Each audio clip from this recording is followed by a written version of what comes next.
Welcome to this webinar for AmeriCorps Vista members and recent alums. This is part 2 in our series, Interested in Working for the Federal Government, Learn How to Write a Federal Resume. I'm your host, Liz Matthews, and I'm an outreach specialist here at AmeriCorps Vista at the Corporation for National and Community Service in Washington, D.C. And assisting me today are Suzanne and Robin, who are our partners at Campaign Consultations. So you'll see us in the chat and on the Q&A to assist you during today's session and to help get your questions answered. So let's go ahead and review our agenda for today. So this is part 2 in our series of webinars, Interested in Working for the Federal Government.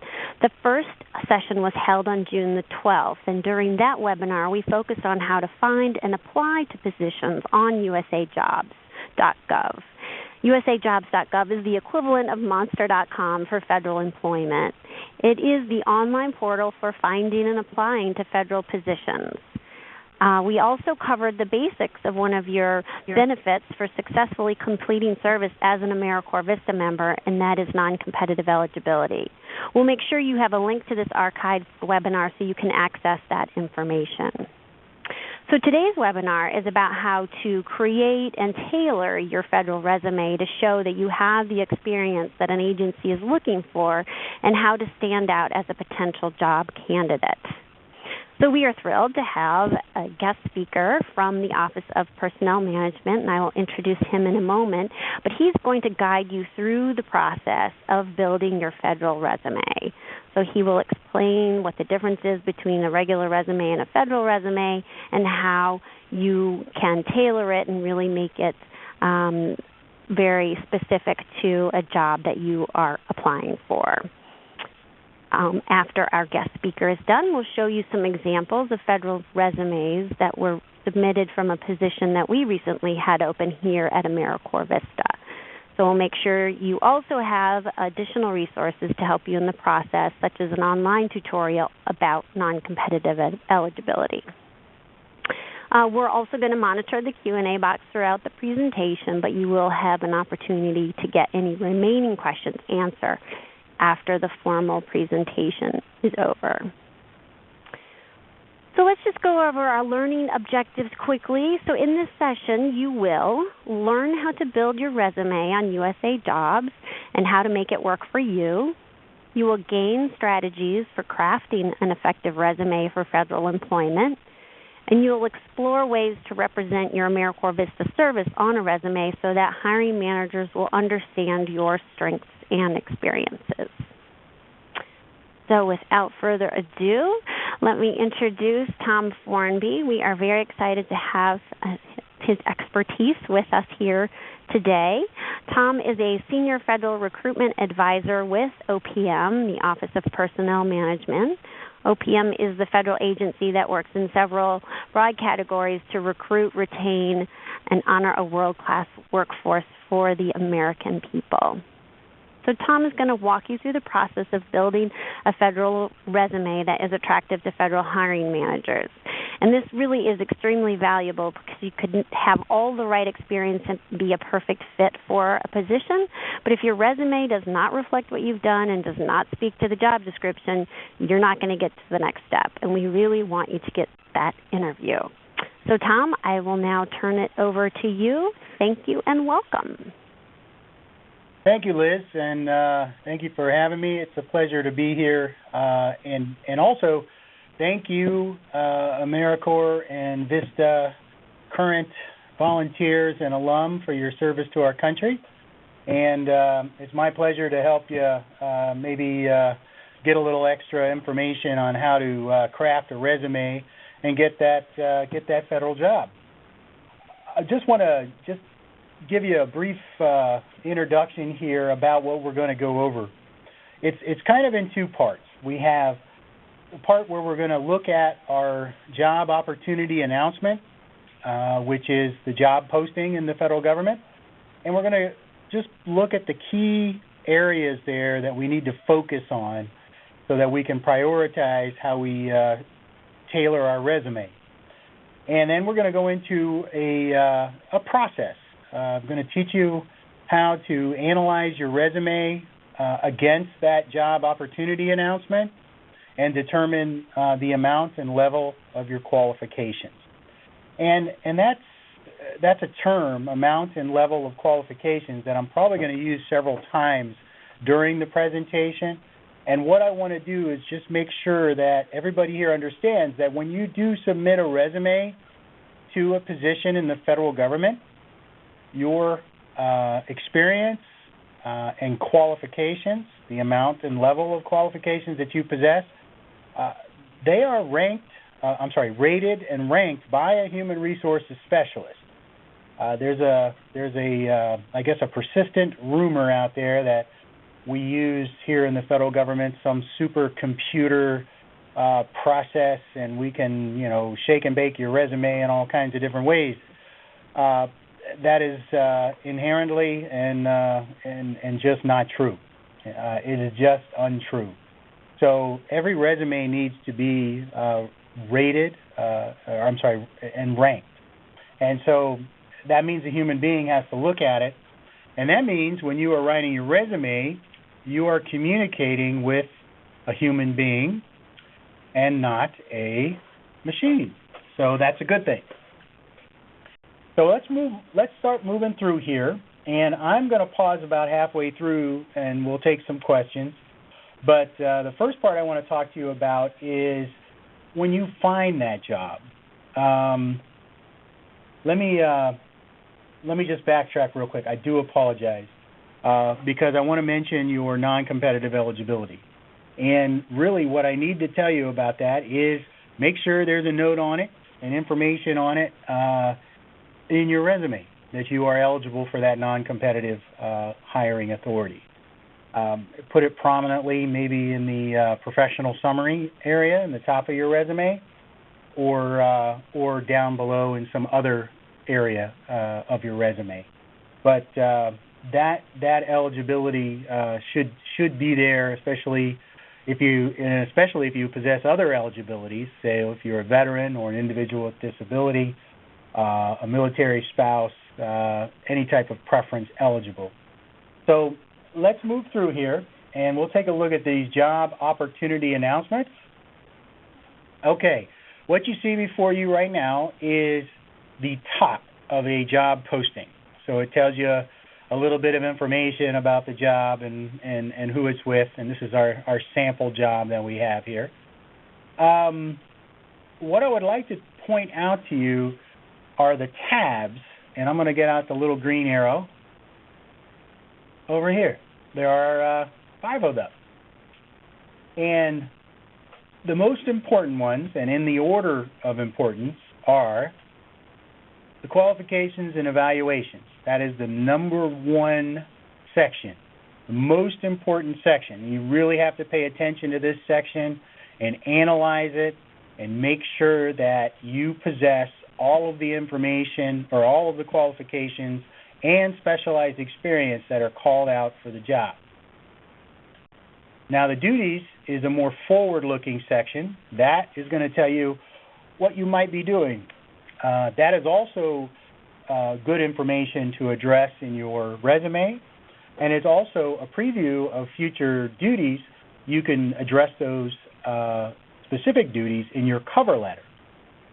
Now, going down here, the third most important is how to apply.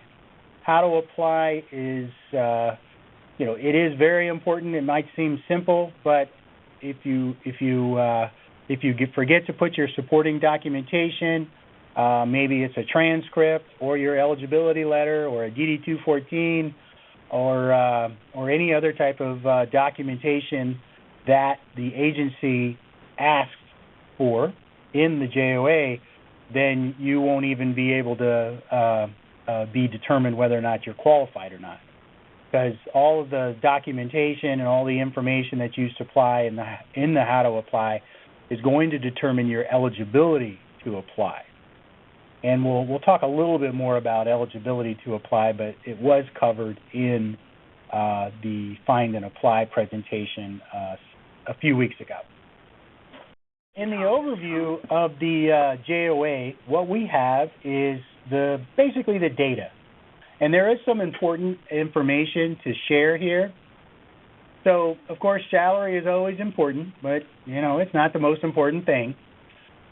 We will go in and talk about this alphabet and alphanumerical soup here, right?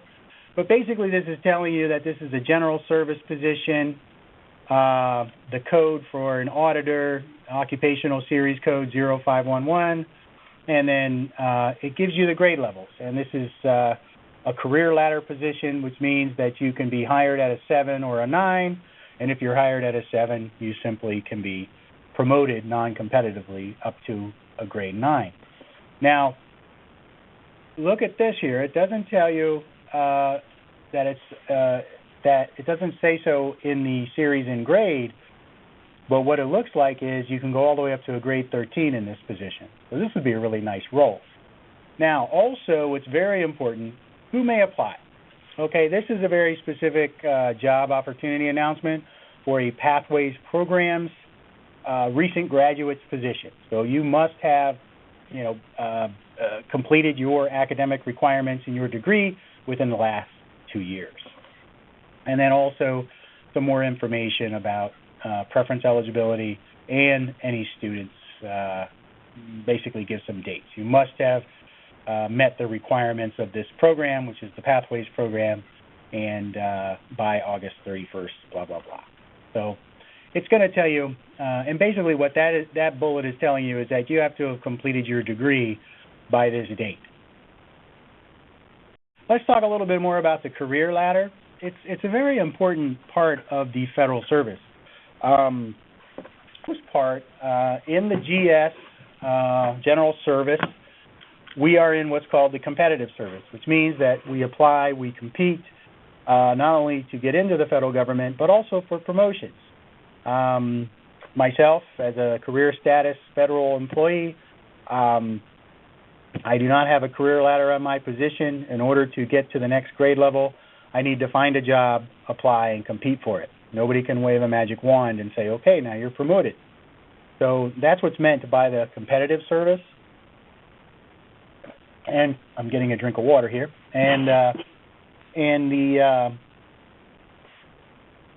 the career ladder is a nice deal, because if you look at this job, it goes all the way up to a 13. So you could theoretically get hired as a 7 or a 9 right out of college and go up to a grade 13, which is, 13 out of 15 grades is doing pretty good without ever having to compete. You just have to perform at that level.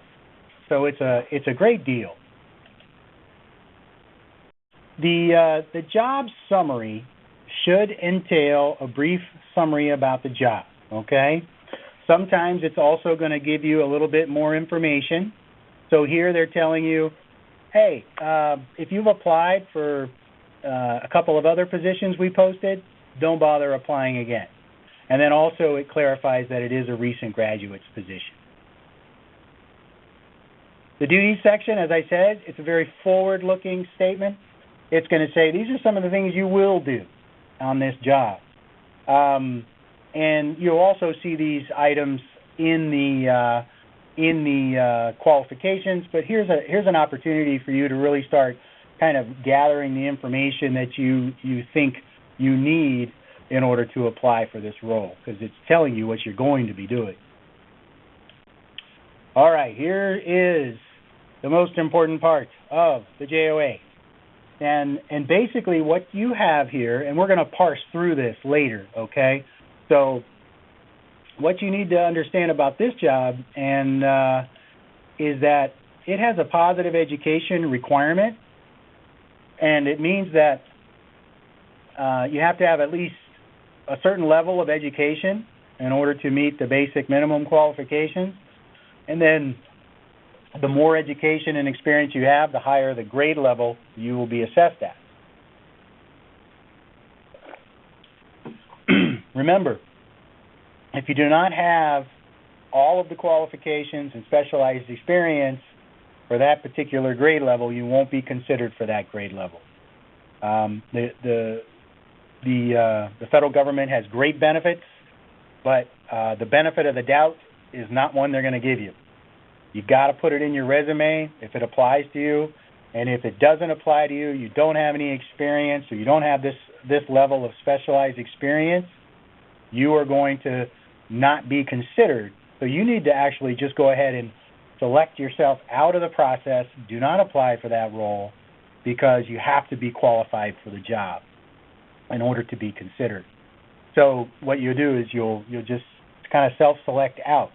That's what this whole process is about. Not only is it about getting your resume together, it's also helping you to apply for positions that you are qualified for, and hopefully highly qualified for.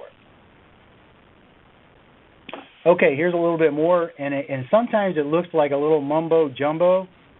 We're going to go through some of this in the second half here, but what you're going to see here is you're going to see basic requirements.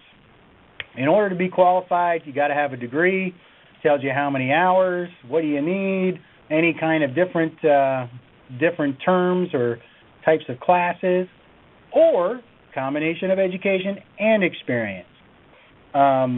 It is not the norm that jobs require college degrees in the federal service. The majority of jobs do not require college degrees. Agencies have to come to OPM and justify whether or not a job or occupation has a positive education experience requirement. All right. Trying to move forward. There it goes. All right. Basically, what you're going to find out is in this section, they're just telling you if you fail to meet this requirement, you're going to be disqualified. And they're basically saying you have to complete your degree. Well, that's pretty... Yeah, if you're 9 months of graduating from your job or from graduating from school, you can apply for a recent graduate's position. Now, here's some information. When you look at how you'll be evaluated, this is different for every agency. And I know it's very small on my screen, and my progressive lenses are definitely a hindrance here. But they're telling you how they're going to rate you.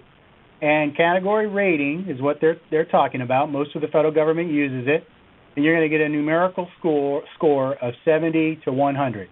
And guess what the best group is, right? It's the A group, right? Grade A, 90 to 100. And then grade B, and then grade C. And the folks that get into the, what do they have, best qualified category are the ones referred to the hiring official. And that's your goal, is to get into that best qualified category. All right. It's also telling you, and I believe it's if I click, it's going to give you the reds here, the red letters. But down here, you can preview the occupational questionnaire, or sometimes they call it an occupational assessment. It's just a form where you answer questions regarding the qualifications and duties of the job. I definitely recommend clicking there, and I also recommending saving it, copy, paste it, save it, whatever you got to do. Use that as your guide as well, because then you'll be able to really start looking and seeing what amount and level of qualifications you have regarding the occupational questionnaire. On the occupational questionnaire, if you start reading here, it's going to say you'll be evaluated on the vacancy-related questions that were designed to assess your overall possession of the competencies, knowledge, and skills and abilities. Okay? Now,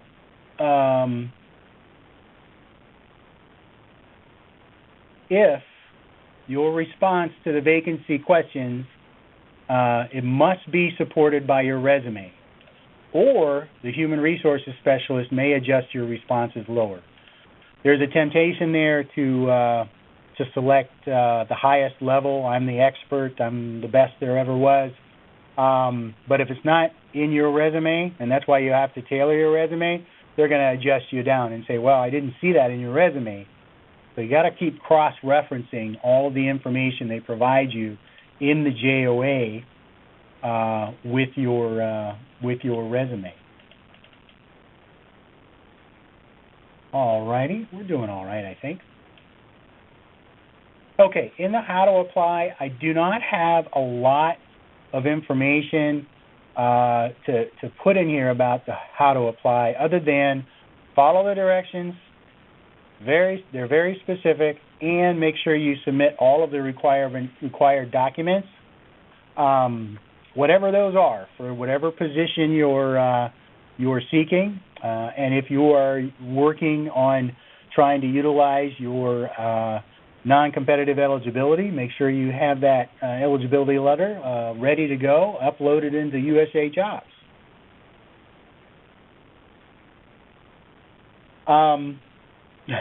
We're almost to a break here. What to expect next? I'm going to tell you. Agencies, the federal agencies out there vary, the variance in how well they keep in contact with applicants and how well people's accounts and applications are updated.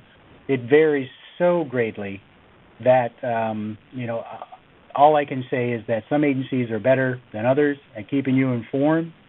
Some agencies will actually lay out, hey, we're going to get back to you in 40 days after closing, let you know whether or not we're moving forward with you, and they stick to it. Sometimes you apply for a job and you look in USA Jobs and it's still under, being reviewed or received after, a year. And that just, it may have been updated in their system. It might not have transferred over to USA Jobs. But I don't really have any control over that, and there's nothing that you can really do besides tailor your resume and have the best resume. Okay, are we ready for a quick question and answer session? Sure. This is Liz. We've got lots of questions in the Q&A. We'll get to a couple of them here. I'm not going to answer any NCE-related questions right now. I'll answer a few of those online, but we don't want to make that the focus of this particular call. If we have extra time at the end, we can spend it on NCE. Here's a question from Miranda. Are there OPM officials hired to compare experience/skills in your resume with the questions in an application questionnaire? Example 1, you answer through Monster. Or is the comparison done through technological software? It's not done through software. It is done by human resources specialists that work for the particular agency.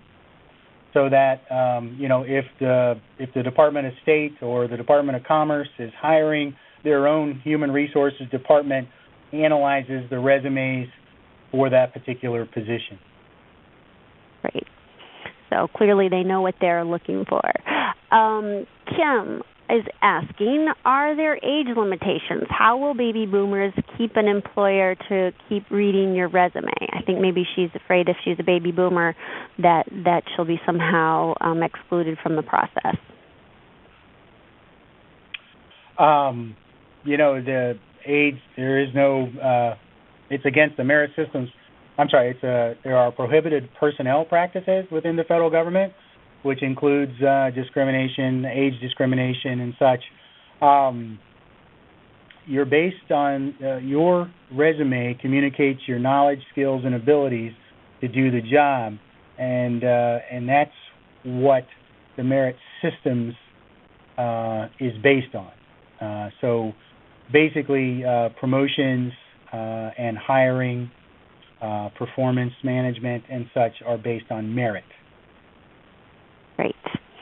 There have been several questions about the GS scale and the grade. It's a little confusing because technically VISTAs are not federal employees, so they don't have a GS equivalent. So they're asking things like, Muna wants to know, how do you know what your numerical grade is when applying? So I'm curious as to how you might answer that from your perspective, Tom. I look at the qualifications of the job.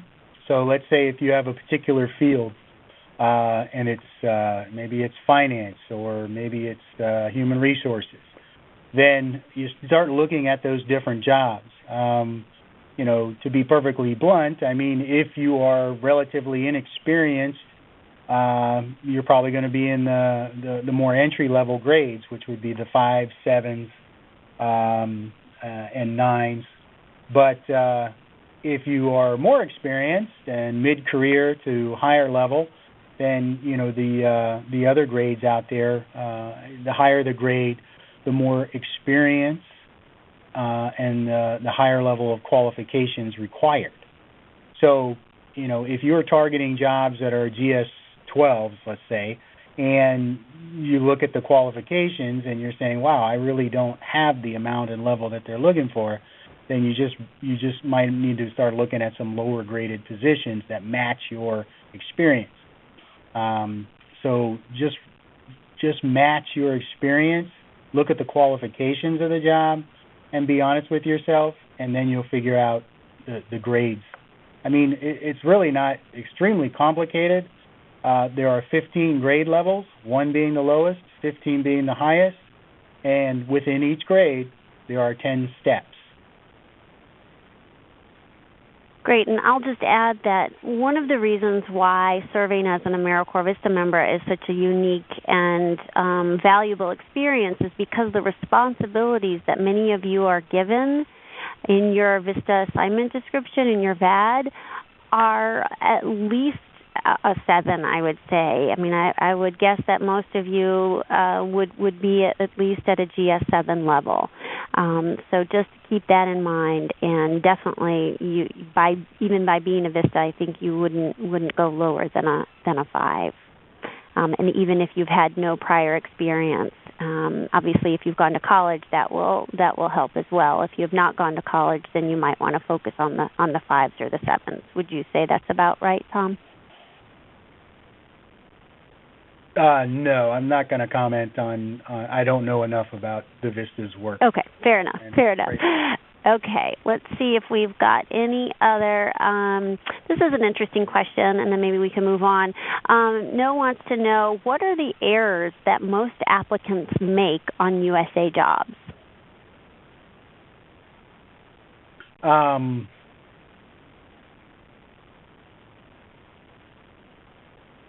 don't know. I don't have any. I've never seen any data on that. I would say that the greatest omission that people, I guess, or that occurs when people are writing their resume, is they don't put enough information in the resume, and that's what we're going to talk about. So I would say that's one. I mean, especially at the more entry level, people coming out of school or something, they're told to make your resume 1 page. And you know what? If you have experience that's applicable to the position you're applying for, and hey, let's say you're a baby boomer, and make it as long as you need to in order to communicate your experience. Great. All right. Well, let's use that as your transition to keep going. Okay. We should be at the slide. It says your resume, and the second bullet on that screen is I'm going to just keep emphasizing it. I know it's repetitive. You got to communicate your qualifications, right? I know I was a private sector recruiter for about 10 years, and I used to teach resume writing and tell people, yeah, that's how you market yourself. You get your foot in the door. Well, the way you get your foot in the door in the federal government is to be qualified, and you got to communicate that. And remember, you're communicating with a human being. You have to include your accomplishments. So that's what I mean by the third bullet. You can provide immediate results. And yes, you need to tailor your resume for each job. If you're applying for a lot of jobs that are very similar, that's going to cause, you to edit very little between the jobs you apply for. Now, if you're applying, you have 2 different specialties, like maybe you're a nuclear physicist, but you also want to work in healthcare. So, you have these 2 different talents. You're looking for both these jobs. You're going to have to tailor your resumes very differently. Like I said before, there are no page limitations. But what I would tell you is that you're going to put information in there that is relevant to the position that you're applying for. Okay? That's very important. So, you don't have to put your entire life out there in a resume and have a 17-page resume. But I would say is, the way that you begin your editing is, does this relate to the qualifications and experience that is being requested in the JOA? And that's how you begin to prioritize. Reverse chronological order is the preferred recommended. It's recommended by us for federal resumes. You list your most recent experience first and then work backwards. Also, make sure you include any job-relevant experience, whether it's paid or unpaid. Volunteer experience does count. In the eyes of the federal government, experience is experience. And we'll talk a little bit more about that as well.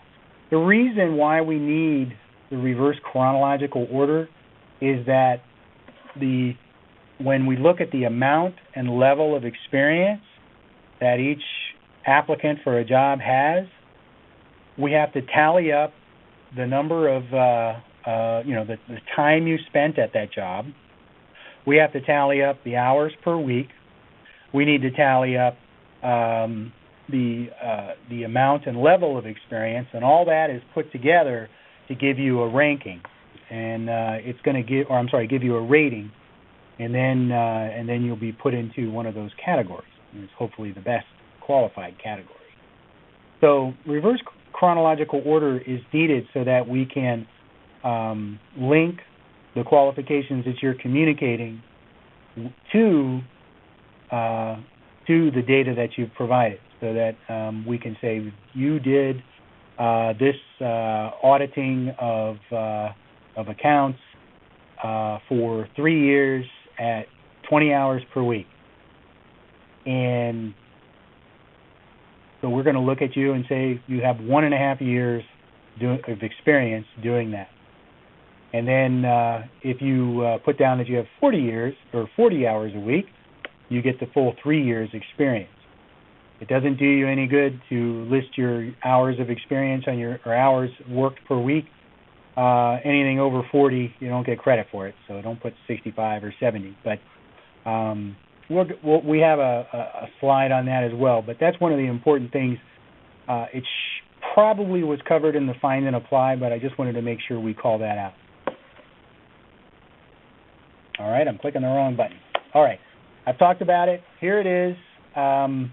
And real quick, when I was looking for a job, and I was looking at the federal government about 5 years ago or so, I came across a job posting for the job that I'm in now. And so what I did was successful. And what I noticed when I started parsing that JOA, I noticed that there were some things in there that I didn't normally put in my resume. One of them was something like routinely briefed employees and the general public on various levels of human capital, human resources information, from employees to executives, and all kinds of different criteria there. And I'm like, well, okay, I have been, speaking and presenting for a number of years, and so, but I hadn't ever put it on my resume that it was something that was important. But this job required it, and it was one of the qualifications. So I went back over my 10 years in human resources, and I looked, right? And so I'm looking here, and I said, well, I've done it in every one of my jobs. So now I said, well, in the amount of experience, I have 10 years doing it. But what's the level of experience? Well, in my first job, right out of college, and actually while I was doing an internship, I was conducting employee benefits briefings, onboarding programs, and working with the general public in campus recruiting and resume writing and other types of outreach activities. So I put that in there. I made a bullet for that. Now, fast forward to my most recent job, where I was working at a much higher level, with higher level interactions, working with executives, business unit presidents, briefing the executive council, quarterly business reviews, right? So I had, while I worked at my last job and I did a little bit higher level work, so that's going to give me a little bit more higher score than if I just would have put, briefed employees from, entry-level employees to senior executives on complex HR issues. But it was something I had never, ever put on my resume. And that's where the third bullet comes in. Repetition is okay. It might always be the same, right? But we want to address that qualification in every job that we've ever done it in. That's the most important part. Now, when you're writing your resume, and we have a process I'm going to show you real quick, you want to make sure you include some data because when you're doing this, what you're saying is, at what level did I succeed? A lot of times you see resumes and somebody will put responsible for managing daily accounts, opening and closing of the facility, acting as the site manager during site manager's absence, da-da-da-da-da. Well, that just tells you were responsible for that. It didn't tell you it doesn't tell anybody if you did it well or if you did it not so well. So you have to think about it, and you can do this on your own. You don't have to have somebody tell you what the impact was and how well you did it. You can make the accomplishments a little more easy to digest by giving them numbers, dollars, and percentages. So how much did you save? How quickly did you do it? How much of a change was there? How were you able to exceed your deadlines? All of those things are communicated. And this is really speaking, for the most part, directly to the hiring official, because then they're going to get a feel for how well you complete your work. Okay, when we're writing our accomplishments, here's a brief example. So in the before, we have somebody here, they're saying, responsible for planning, executing, and coordinating special operations, mountain and desert training. So there's that that word responsible. Served as a primary instructor for all new soldiers in training. Okay, this tells us what they did, but it doesn't tell us anything about the amount or the level of experience. So let's look at the after. Developed and executed numerous sensitive and realistic training courses for nearly 1,500 personnel annually. Rated as the #1 instructor over 20 peers on last 3 performance reports. Okay, I've just drank a whole liter of water and I'm out, so hopefully I don't start coughing through this. So you look at that second bullet. So now we have, instead of, planning and executing and training, we have 1,500 personnel annually. Now, I'll tell you from experience, training, 10 people a year versus 1,500 people a year is there's a huge difference in that. And also rated as the #1 out of 20 on the last 3 annual. So for 3 years running, we have the #1 instructor. That's telling you the amount and level of experience. Okay, we've talked about this. When we look at the job opportunity announcement, we need to pull out the duties, qualifications, and evaluations, and we also need to look at our occupational questionnaire. And this is what I recommend, and this is what I did. I recommend that you take the duties, qualifications, and evaluations and the occupational questionnaire questions and copy them and paste them into a Word document so that you can then take it all line by line. Each individual duties, qualification, and experience that they're asking for, you're going to address it.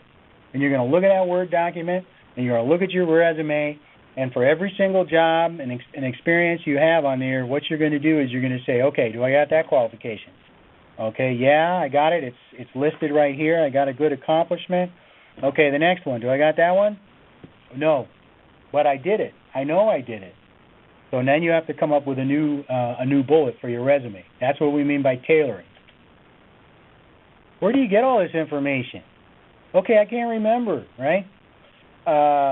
And if you're getting to the point where you're having some length in your career, it's really hard to remember. But if you're early on in your career, this list of information here, I would start squirreling it away, because you never know when you're going to be in the job market.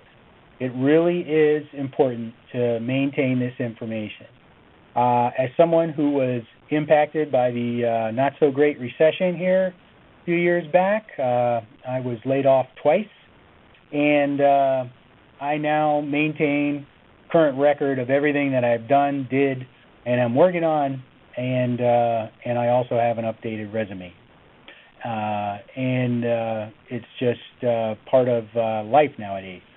So keep your information, squirrel it away somewhere. If you got to put it up in the cloud, Google Docs, USA Jobs, under your bed, wherever you need to keep that stuff, keep it.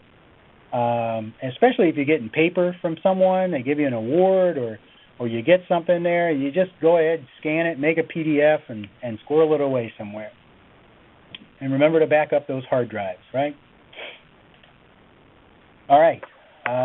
Sometimes our experiences are not always obvious. So I know that I remember I talked to one lady who was looking at an accounting position, and she asked me if she should put that she was a volunteer. She did volunteer bookkeeping for her church. And I said, of course, if it's relevant to the position and you're applying for an accounting position and you're managing the accounts of this organization, why not? Also, any types of projects, maybe you had special projects through a class or a certification, or you're going through your Six Sigma or other professional project management certification or something, those type of things. And the last bullet, I really don't know what that means. I'm sorry, I didn't write the presentation, but I really don't know what that means. Perhaps it means if they went on some study abroad or did some program that would be worthwhile to include on a resume. I guess so. I think that might be more in the yeah, that's fine.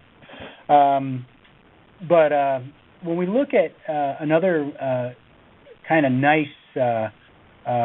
nice place to go and get, I guess, inspiration, but also definition, because a lot of times the federal government will put terms in the qualifications and experience that they're looking for that aren't always clear, or maybe it's not a term that we use in regular day-to-day conversation. So this little place here, this careerinfonet.org, and I think you're getting copies of these slides, so I'm not going to dwell here too much. But here's just a sample of what you get. So let's say they're talking about management of financial resources, and you're saying, well, I don't know if I've done that or not. What do they mean by that? You can go here, you can look up that term, and it's going to say, determining how money will be spent to get the work done and accounting for these expenditures. That's pretty simple. So, yeah, I might have done that. I could have done that in a volunteer project. I could have done that for an organization I was in. I could have done that at work. I could have had a $300 budget, or I could have had a $1.2 million budget. So those are some of the things, with this career Infonet skills profiler, you can get definitions of the terms that are sometimes found in those JOAs. And if you're a veteran, this is a nice site, military to federal jobs crosswalk. It's often called Mil to Feds. real simple. You put in your military occupational code, and it translates it. It gives you a occupational series code for the federal government. It gives you a title of the job. It tells you what type of work, the job family, and links to USA Jobs. It'll conduct a search based on those occupational series and get you rolling on your job search. All right.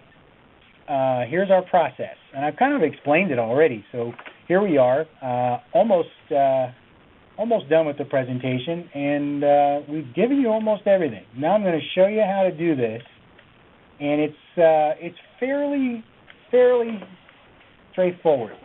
When we look at what we're trying to do is we're trying to figure out, remember I told you to make that document. I just call that a job doc.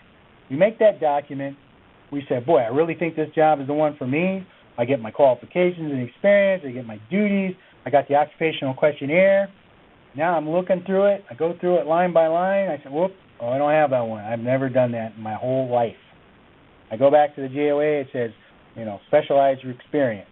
Specialized experience means you got to have it the day you walk on board. They're not going to train you. They're not going to give you the benefit of the doubt. They're not going to think, yes, you can do it, or, oh, yeah, we'll give them a shot. That's not part of being qualified. So you select in or select out. And then you identify the key words and phrases, the most important parts, and then you start aligning. You put all this information into bullets, and then, like what I did was I just started copying and pasting. So under each qualification, I would take something from my resume and I'd copy and paste it. And then I start seeing where my holes were. I started saying, I don't have anything to put under this qualification. Or I only had it from one job, and I got two other jobs that actually I got better accomplishments for this qualification. So those are some of the things that you can do. Place the information, and what you're going to have is you're going to end up with about a 5 or 6 page, maybe more, document. And that document not only will serve as your guide to tailoring your resume, but it will also serve you well if you go to an interview or if you do a phone interview. Because now what you've done is you've basically put a document together that addresses each one of the qualifications. So if somebody asks you a question, like say you're on a phone interview and they ask you a question about, tell me about a time where you had to manage financial resources. You're like, bam, page 3, I got that one. I got 3 examples, so you pick one and you give it to them. That's one of the benefits of this process as well. All right, here's something you see all the time, and people ask me this question. And what they say is that you must have 1 year, 1 year of graduate level experience, or 1 year of specialized experience equivalent to at least the GS5 level. Okay? Don't worry about that. Don't worry about the specialized experience equivalent to at least the GS5 level, because what you need to address is the specialized experience that's listed in the JOA. And it should be listed. If they've created specialized experience, they have to list it. That's just some of the mumbo-jumbo they put out there, right? So, how do we know what their specialized experience is? Here we are back at the qualification section. Well, we start looking at the key information, and what we get is what is experience? Compensated or uncompensated related educational and or work experience. Now, here are the basic qualifications, right? Everybody has to have this, right? In order to get in your foot in the door and to be basically qualified, this is what everybody has to have, okay? I'm not going to go through all the different data points. But here we're talking about, this is going to determine whether you come in at a GS7 or a GS9. So you start looking here, and it says, you got to have 1 year of graduate level experience or superior academic achievement, or 1 year of specialized experience. And there's that equivalent to at least the GS5 level. And you're like, oh my gosh, what does that mean? Well, here it is. Specialized experience includes, but not limited to, and there they give you a list.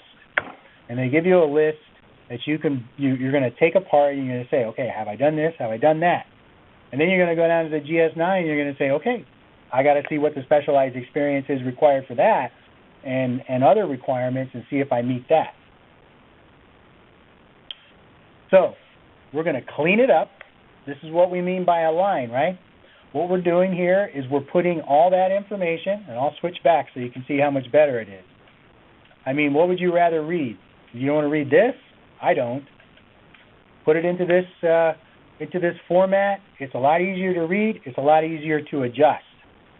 So then what we're going to do, oops, we're not going to do that. What we're going to do is we're going to pull out one, just like I said, verified reports against source accounts. I've done that. I used to do 500 source reports, yeah, and I did that. So I write that, and then I put in my little accomplishment, created a new standard, increase 10% decrease in errors, $52,000 in labor savings, okay? And that's how it's done. Now, if you have more than one, put it in there. The more the merrier, right? You got to make sure you're addressing those qualifications. Now let's go back. What if I didn't have anything to put here? Right, I'd select out. Okay, I don't have this. I can't get this job if I haven't done this.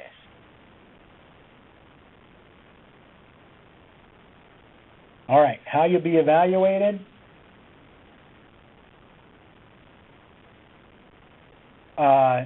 Just remember, your responses to the vacancy questions, they're talking about the occupational questionnaire, must be supported by your resume, or the human resources specialist may adjust your responses lower. And I, just to make sure we're clear, right? You got your qualifications and experience, you got your duties, and you got your occupational questionnaire. All the information in order to be best qualified for that job is sitting right in front of you. And you got to address it because a human being, that human resources specialist that works for the agency that you're applying for, and they don't have a lot of time to do this. I want to put this out to you. Today there was an article about HUD, and they are trying to hire a large number of people in 2014. HUD is the Housing and Urban Development Agency. Now, they have so far processed over 95,000 applications through the first, the first 3 quarters of the fiscal year, 2014. That's a massive amount of applications. So when you look at this and you go through the process of aligning your resume and answering those questions honestly, and whether you select in or select out, but what you're doing is you're making it a little easier for that human resources specialist to find out what your qualifications are. So also, the thing we want to make sure that we do is always address the knowledge, skills, and abilities and experience. The one thing we would want to make sure we have is a summary, which is always nice to have. The summary is something you might put at the top of your resume. Sometimes people call it a work summary or employment summary. Professional summary is a term that I've used. But you only do this after you have completed your resume and you're ready to put it together. You want to highlight some of the major accomplishments that are related to the position. This is more going to the hiring official or the hiring manager. The same with your cover letter. Cover letter are not required. Often they are definitely something that is recommended, and that communicates directly to the hiring official. All right. You can have up to 5 different resumes on USA Jobs. We recommend using the resume builder because then you don't forget anything that's required, right? Dates of employment, hours you work per week, other types of experience that are very important. All right. we have this information on USA Jobs. We are working to get the Peace Corps and AmeriCorps, VISTA, NCE listed here. It is not an easy thing to get things changed like that, but hopefully we get that changed sooner rather than later. Also, do not put any sensitive information or photographs. Don't put your Social Security number on your resume, your pictures, any type of, we don't need your birth certificate or anything. Just your resume, plain vanilla, name, address, phone number, email, way to get a hold of you. Don't store anything. I also recommend if you have any documentation like a DD-214 for veterans or a transcript that contains your Social Security number, you black it out and then scan it and upload it as a PDF. We'll get the real ones when they go through the background check. All right, hopefully you can see that. What we're going to do here is talk about, boy, I can't see that. Sorry, I got to go back again.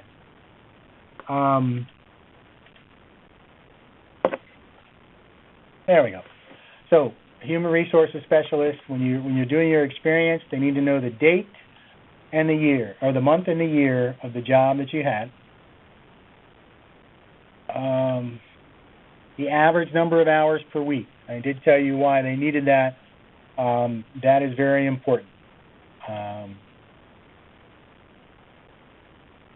Missed something. Oh, also, in the resume builder on USA Jobs, there is, you have up to 5,000 characters to describe your experience, so there's quite a bit of room there. So don't be shy. It's not the most friendly formatting. It doesn't really look pretty. So for education, you also build your education into the resume itself. And you just enter the information. Notice here, this is what it looks like once you print your resume off or look at it online. Notice it says relevant, right? We don't have to put our entire transcript in there. That we took, socializing 101, socializing on the green 101. We don't have to put that on there, but we would put whatever relevant coursework for the job that we're applying for.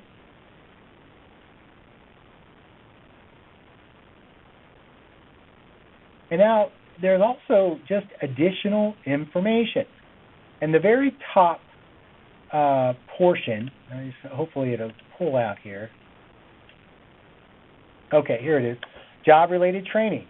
Okay, any kind of training I've had, that's experience. Okay, so it does count. If you've had training in something, but maybe you got the opportunity to apply it, it doesn't count as much as actually doing it and doing it well, but it does count. So don't forget that. All right. Language skills, list them if you got them. Okay. References. Definitely put your references in. Your former supervisors you'll be asked to put those in your resume, in the resume builder. But here you might have some other references. Maybe they're academic, maybe they're personal, maybe some other ones that you can put in there as well. The cover letter is very important, I think, to communicate with the hiring official. It is optional. It's not required. But I recommend perusing the duties section of the JOA and addressing those items that they are addressing in the duties section, so that you can put that cover letter together to say, hey, hiring official, hiring manager, this is what I can do for you. I see that you need somebody who can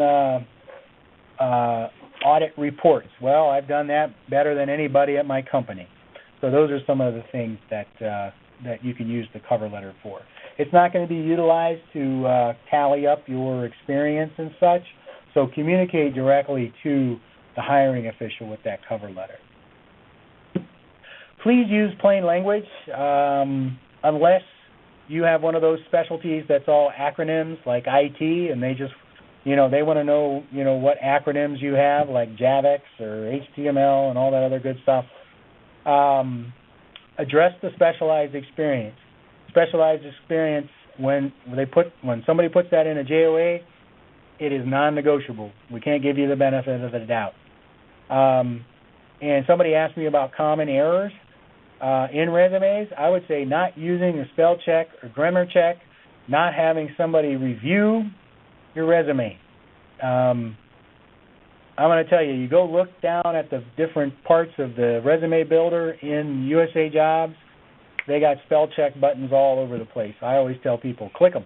Click those spell check buttons. Click them twice. It's free.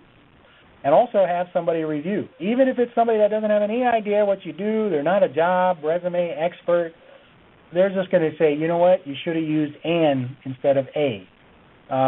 You spelled "and." I know you meant "and," but you have "a-n-n." Those are some of the things you want to have somebody review your resume for. And apply early. Start the process of looking at it as soon as that job comes up, because you just don't want to be trying to jam all this together in the last 15 minutes before a job closes at 11:59, p.m.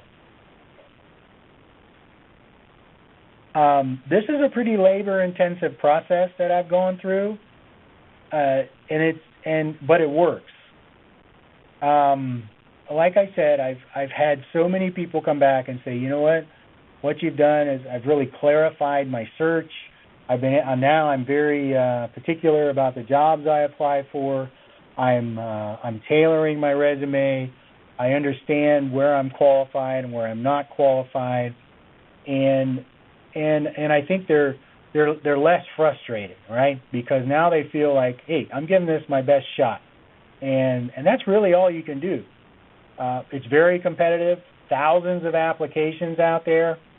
Communicating your non-competitive eligibility is very important, especially when jobs are posted and they're looking for folks who have those non-competitive eligibilities. Or if you're just networking and you're sending your resume to people at the different agencies and you're letting people know that you have this non-competitive eligibility, those are some of the things that I think are very important about your resume. Tailor your resume, and that's really all I have, I think. All right, Tom, thank you so much. That is a lot of information, but fantastic information, and I hope you all were listening carefully and do what he tells you to do, because I think you will definitely have a much greater likelihood of getting to the next step, at least getting the interview, by following the steps that Tom has recommended. Okay, I'm going to just highlight a couple of quick things, and then we're going to jump into the Q&A. You already covered the importance of integrating the language of the qualifications and the duties and responsibilities. I just wanted to point out we recently had a position here at CNCS for a training coordinator, and I just wanted to give a specific example.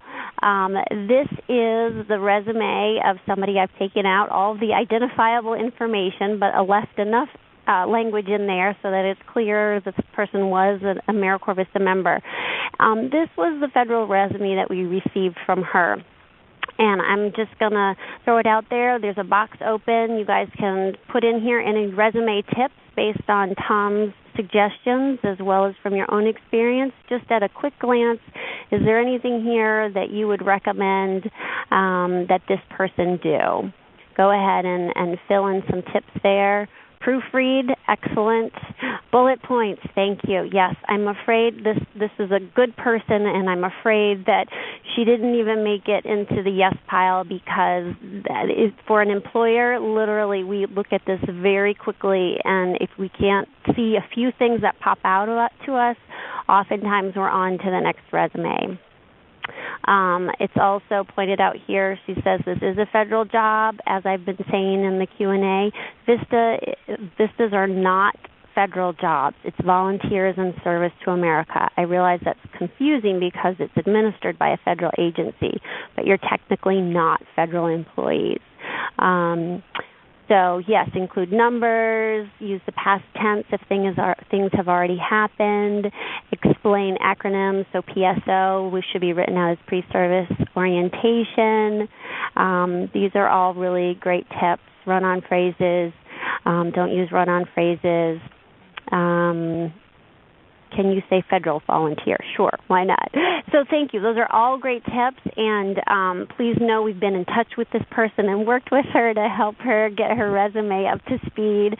So she was very helpful to this webinar. So thank you for participating here and for helping her get some tips as well.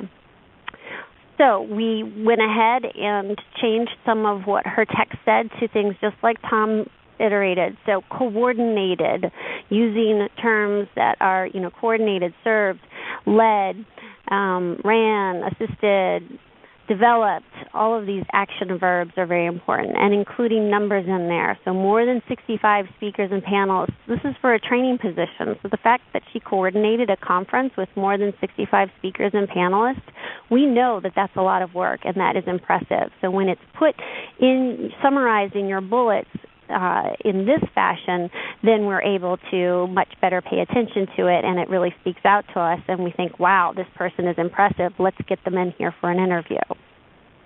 Likewise, the last bullet, coordination of Regional Hunger Summit led to a $3.5 million grant.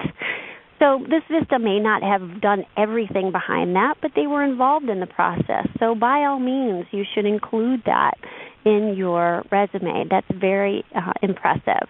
And as Tom was saying, we had very specific language in our duties and responsibilities, and it included language such as logistician and conference and speakers and panelists. So by reiterating that language in the resume is really going to get you to the next step. So this is an example of somebody who did make it to the interview process. Things were in clear bullets, quantified them with coordinated 11 semi-quarterly day-long trainings for 22 AmeriCorps Vistas and AmeriCorps Vista supervisors, created and coordinated 2-day overnight orientation trainings for 22 AmeriCorps Vistas. That's impressive, and they used a lot of the language that we had in all of our duties and responsibilities descriptions. So I'm going to just quickly run through this and then make sure that we get to some more of your questions. So just some tips and next steps for gaining the hiring manager's attention. Review your VISTA assignment description for impressive and quantifiable data. Establish your profile, your federal resume profile on usajobs.gov, and you'll have this presentation so you can take Tom's tips and use them step by step. We also recommend that you upload your resume as a Word document so that the federal hiring manager has the option of looking at your federal resume or just your regular resume. I know I've been in the position of hiring before, and it's sometimes very helpful to just look at the regular resume because it's shorter and more succinct, and it's nice to have that as an option. Tom also touched on the cover letter. This is optional. We find it very helpful. You can mention in the cover letter if you have non-competitive eligibility. Highly recommend you include that in your cover letter. You can also put your available start date in there, pull out any outstanding skills and attributes, and the fact that you were an AmeriCorps Vista. Or if you are still serving and you're applying for a position and you won't have your non-competitive eligibility until your end date, you can say, I am currently serving as an AmeriCorps Vista. However, I will have non-competitive eligibility as of, and you would list the day after your end of service date. So by all means, you can start the application process, but please note that you will not get your NCE if you terminate early. So you really do need to finish in order to get that benefit and use it to get hired by the federal government. And then, just as Tom said too, ask a professional contact or a friend to review your resume and ask them would they hire you. You need to shop it around, and don't be bashful. Get input from as many people as you can.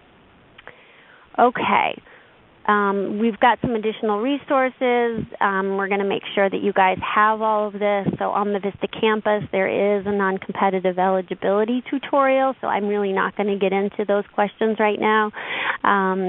And there's also the part 1 of this webinar series that we've been talking about.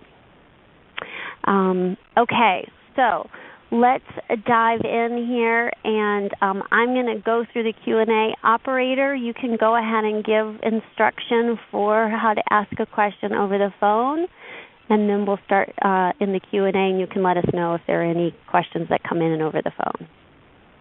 Okay, at this time, if you'd like to ask a question, you may press star 1 on your touch-tone phone. Please remember to unmute your phone and record your first and last name clearly when prompted. To withdraw your question, press star 2. One moment, please, as we wait for our first question.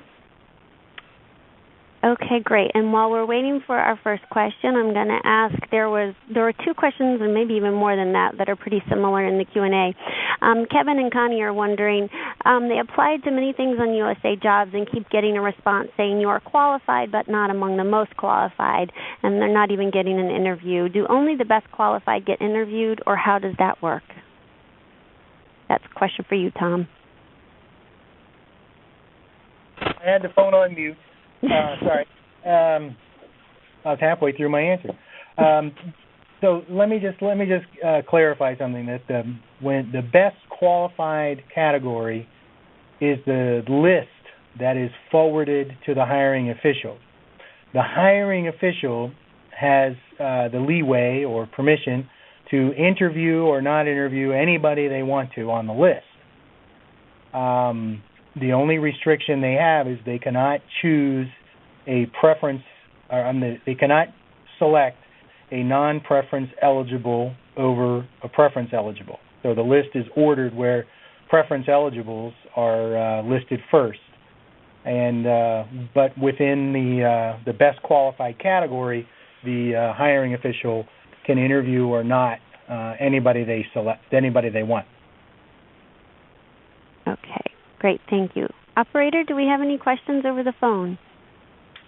Yes, our first question comes from Jordan Ketcher. You have an open line. Hey there. Well, I just wanted to say thank you for doing this webinar. I just had a question about tailoring your resume to the job that you're actually applying for. And my question just kind of addresses, if you have work experience that does not relate to the job that you're applying to, do you just omit that? And is there any issue with like gaps in between the jobs that you're putting on your resume specifically for that job, if that makes sense? The short answer to both your questions, no and no. No, you don't have to admit a job because it's not exactly related to the position. You can just minimize how much information you provide. Mm-hmm. And then gaps of employment.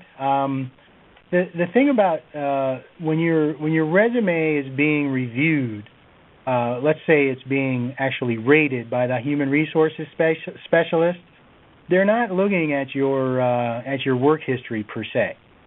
They're just looking at the qualifications and experience. Now, hiring officials, when they're determining to select, they might notice a gap in employment. And that's up to their discretion on whether they take that into consideration. But for the most part, I don't think really folks are taking that into consideration. You will need to provide information when you, let's say, you get to the point where you get a tentative job offer and you go through the background check. But I always recommend, and this is just my personal preference, that if like me, I was laid off, right? I put laid off on my resume, laid off for economic reasons, and then during that time frame, I put, I was unemployed and seeking work, because that's what I was doing, and I don't think it really harmed me any, but I was upfront about it, and I think that's the most important part. I think we've reached an age where, gaps in employment are almost normal for most folks. So, absolutely. Okay, great. Thanks, Tom. Thank you, Jordan. It's nice to hear somebody calling in. Any other questions, operator? Yes, our next question comes from Elisa Diston. You have an open line. Yes, hi. Thanks for having this great webinar today. I'm not sure if I'm asking this question in the right place, but I served as a summer vista in addition to 2 years during a state and national program. And I was just wondering if summer vistas do they still get the non-competitive eligibility status, and if so, for how long does that last?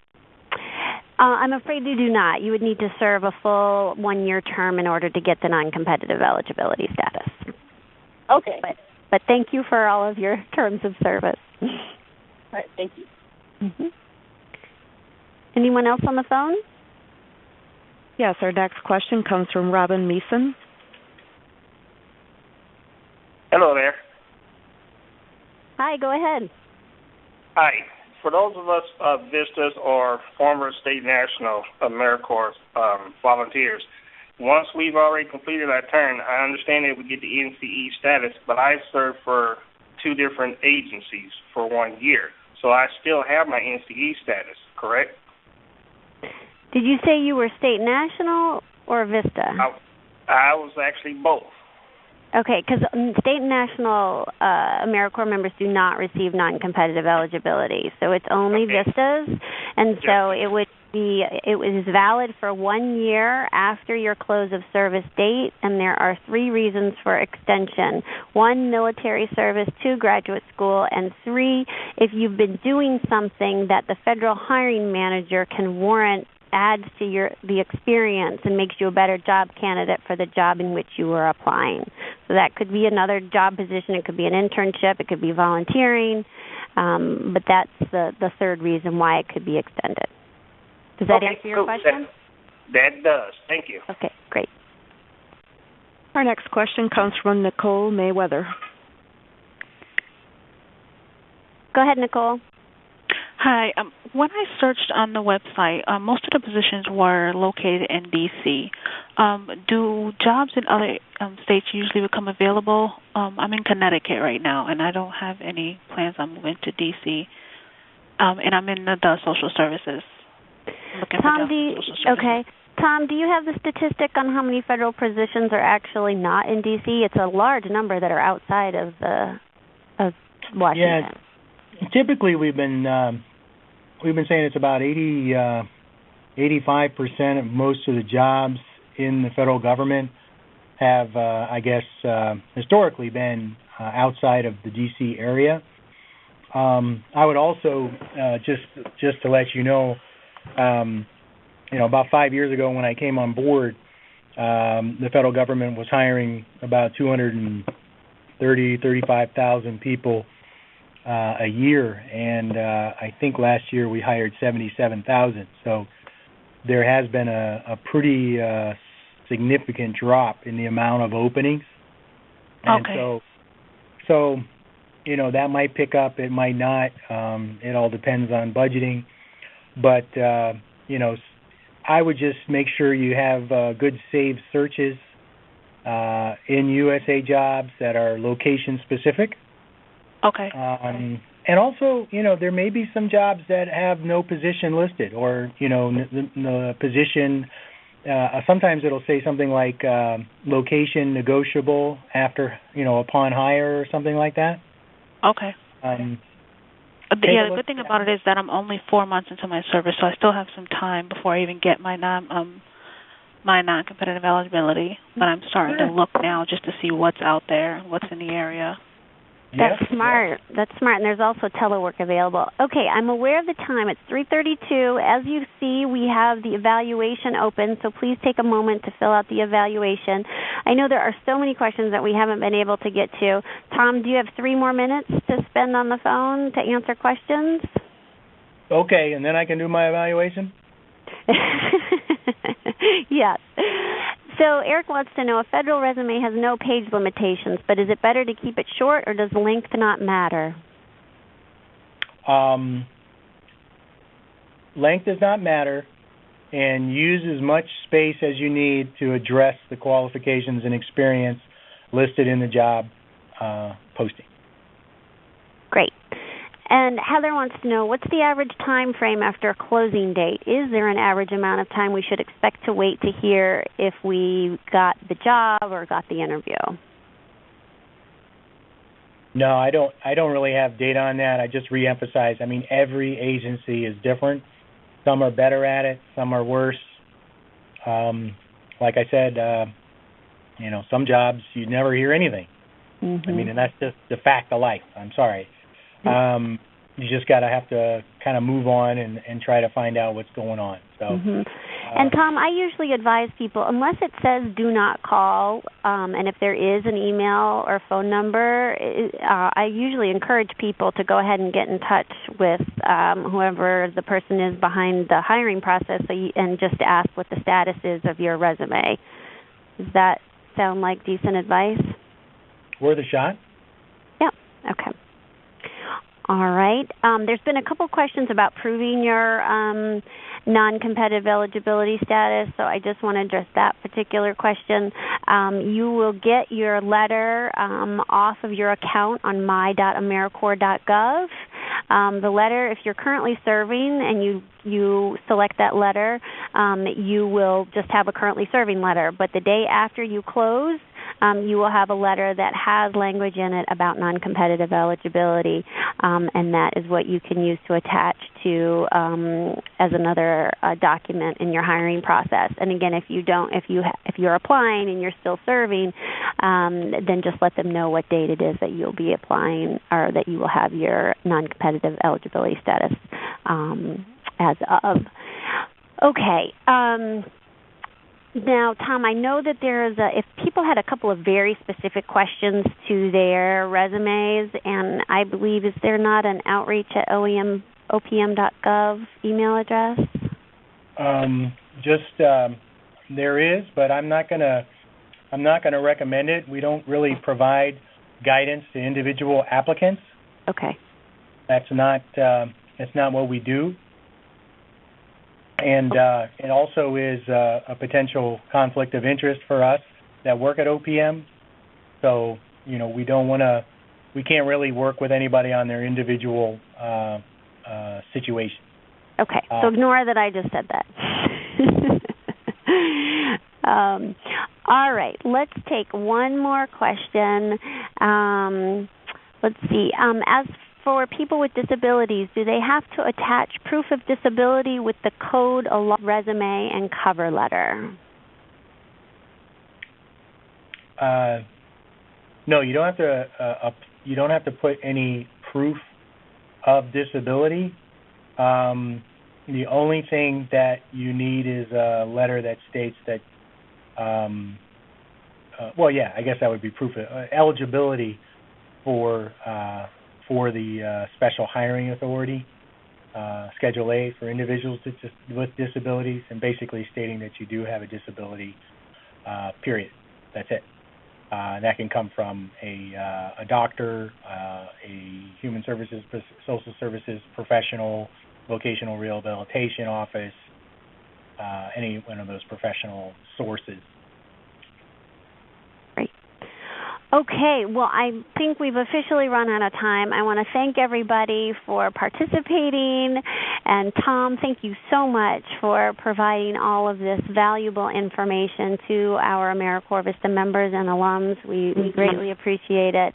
And I'm sorry, folks, for those you didn't get your questions, but we will be sending out an email that has the links to resources as well as the webinar that we'd already covered on June the 12th that talks a lot about these non-competitive eligibility questions. There's also on the campus a course, a tutorial, a non-competitive eligibility tutorial. I know you can get to it from the alumni section under quick links, and it says what is NCE, and you click on that and you should have all of your questions answered.